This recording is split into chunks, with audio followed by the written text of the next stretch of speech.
레위기의 신학과 해석 제2장 제사에 대한 예비적 고찰. 왜 레위기는 제사 규정으로 시작하는가? 성막은 제사를 드리는 공간이기에 논리적으로 볼 때 성막에 이어 곧바로 제사를 거론하는 것이 자연스럽습니다. 따라서 레위기는 출애굽기에 완성된 성막을 가지고 무엇을 할 것인가, 즉 성막의 운영에 대한 내용으로 시작합니다. 성막이 완성됨으로 하나님의 임재와 신탁의 장소는 시내산 정상에서 성막으로 옮겨왔습니다. 하나님의 구름이 시내산 정상에서 성막으로 이동했다는 사실이 바로 그 방증입니다. 그리고 하나님께서 모세를 회막으로 불러 제사법을 필두로 하여 다양한 지침과 명령을 주십니다. 곧 레위기는 성막을 중심으로 한 예배와 생활에 대한 헌법을 다루는 책으로 성막을 떠나서는 이스라엘 백성의 삶이 성립될 수 없다는 사실을 말해주는 것입니다. 왜 우리는 제사법을 공부해야 하는가? 신약시대부터는 제사가 완전히 폐지되었습니다. 예수 그리스도의 대속으로 모든 희생제사가 단번에 그리고 영원히 성취되었기 때문입니다.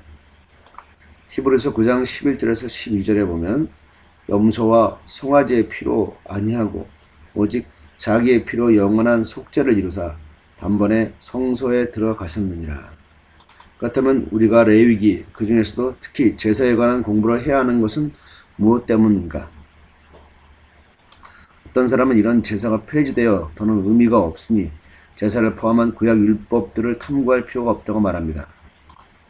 그러나 레위기의 제사법은 그리스도의 죽음 그리고 그 핵심의 의미는 물론 예배의 본질을 담은 귀중한 자료입니다.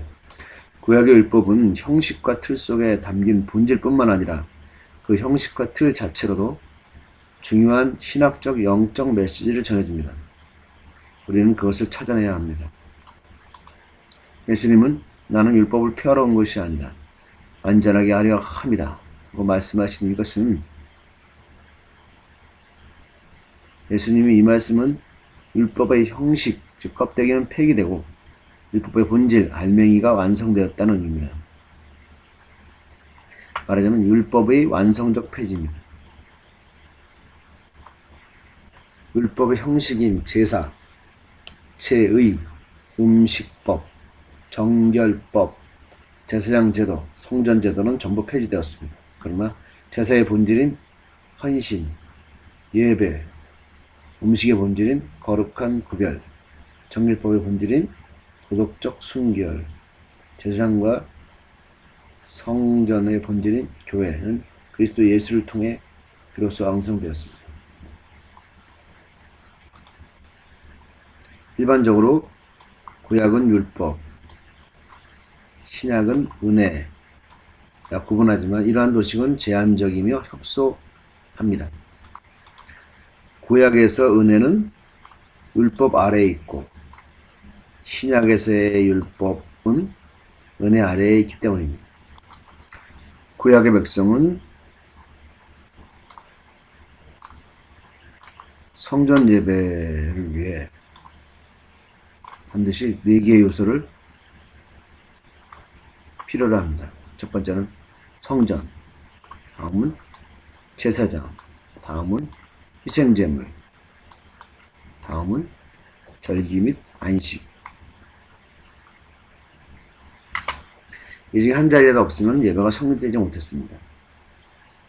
특별히 예수님은 이 4대 요소를 자신의 한 몸으로 모두 대치하시면서 성취하셨습니다. 예수님이 자신의 몸으로 앞서 말한 제2의 4대 요소, 성전, 제사장, 희생제물, 안식일 및 절기를 성취하셨습니다. 첫 번째, 예수님은 유일한 제사장이십니다. 두 번째, 그분은 스스로 단번에 영원히 희생제물로 올리셨습니다. 셋째, 예수님은 제물을 바쳐진 성전입니다. 제물이 바쳐진 성전입니다. 넷째, 그분은 안식일과 각종 절기의 주인이십니다.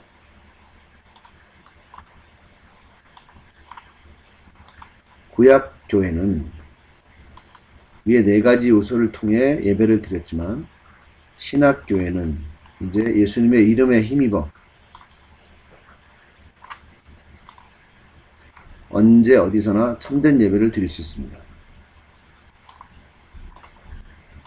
우리는 신약과 초기 교회의 전통을 이어 주일을 거룩한 성일 예배날을 지킬 때에 이 점을 늘 명심해야 할 것입니다.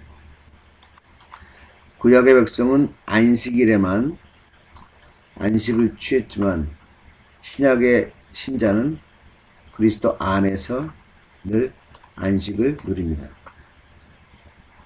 그리스도인들은 어떠한 재난과 풍파, 순교의 순간에도 변함없이 안식 속에 있습니다. 곧 그리스도 안에 있는 우리는 주일뿐만 아니라 월요일부터 토요일까지 거룩한 삶을 삽니다.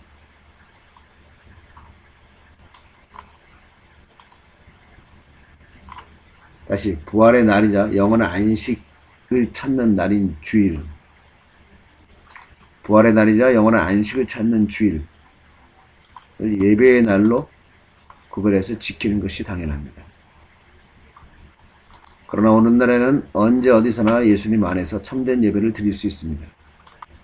구약 백성이 다른 때의 예배보다 안식일 예배에 더 많은 정성을 쏟기 위해 매일 아침 저녁에 드리는 양 2마리의 상번제 대신 이날은 4마리의 상을 번제로 바치는 것이 사실이지만 이 시대에도 뜻만 있으면 언제든지 성전에 달려와 하나님께 다양한 제사를 바칠 수 있었습니다. 그들도 일상 속에 매일 예배를 드려왔던 것입니다. 율법의 완성적 폐지, 즉 형식의 폐기와 본질의 성취는 구약 율법 전체에 적용됩니다. 동물 제사가 헌신과 예배로, 음식법이 거룩한 구별로, 의식적 정결이 도덕적 정결로, 제사장직이 만인 제사장으로, 건물 성전이 신자들의 공동체로, 옛 이스라엘이 새 이스라엘, 즉 교회로, 구약의 그림자는 신약의 실체로 대체됩니다. 예수님에 의해 껍데기가 벗겨지고 본질이 성취된 것입니다. 이것을 대체신학이라 하든 성취신학이라 하든 예수 그리스도가 제사와 제사장, 성전을 대체하셨고 그분의 교회가 이스라엘을 대체했다는 사실만은 의심의 여지가 없습니다. 제사와 제사장, 성전, 그분의 교회가 이스라엘을, 제사의 종류 5대 제사, 번제, 전체를 태워 모두 바치는 수직적 헌신의 제사, 소제, 유일하게 곡식을 바치는 제사, 주로 감사의 뜻, 제사, 화목제, 감사와 찬양과 수평적 나눔을 위한 제사, 속죄제, 도덕적인 죄와 신체적 부정결을 씻는 제사, 속죄제, 속건제, 재산상의 피해를 배상하는 제사, 속건제. 여기 1장부터 7장까지 두 부분으로 나누는데 1장부터 5장까지 6장부터 7장까지 나누고 평신도들을 대상으로는 1장부터 5장까지 다섯 가지 제사의 절차와 방법을 규정하고 6장부터 7장까지는 제사장의 책임으로서 재물을 태운 후에 후속 조치 곧 제의와 잔전물 처리, 남은 고기의 분배와 먹는 방법, 그 외 추가적인 절차를 상세히 설명합니다. 1장부터 5장까지는 평신도에게 감사의 제사, 번제, 소제, 화목제, 그 다음에 의무적 제사, 다음 제사 방식 3가지. 이것은 제사의 방식이나 제물을 바치는 동작을 가리키는 전문 용어입니다. 거제, 요제, 전제가 있습니다. 거제는 테루마, 들어 올리는 제사. 올려 바쳐진 것, 실제로 야훼를 위해 성전에 바쳐진 제물을 의미합니다. 전화에 가져온 것, 이는 곧 11조와 봉헌물입니다. 봉헌물은 테루마를 말합니다.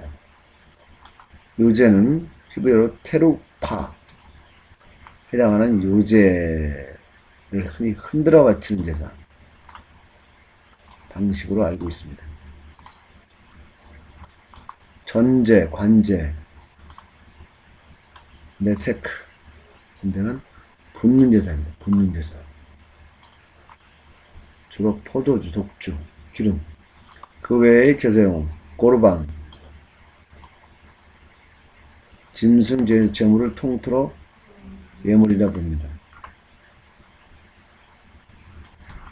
이 예물을 뜻하는 히브리 단어가 고르반입니다. 화제, 히브리어로 이세. 화제는 불로 태우는 제사.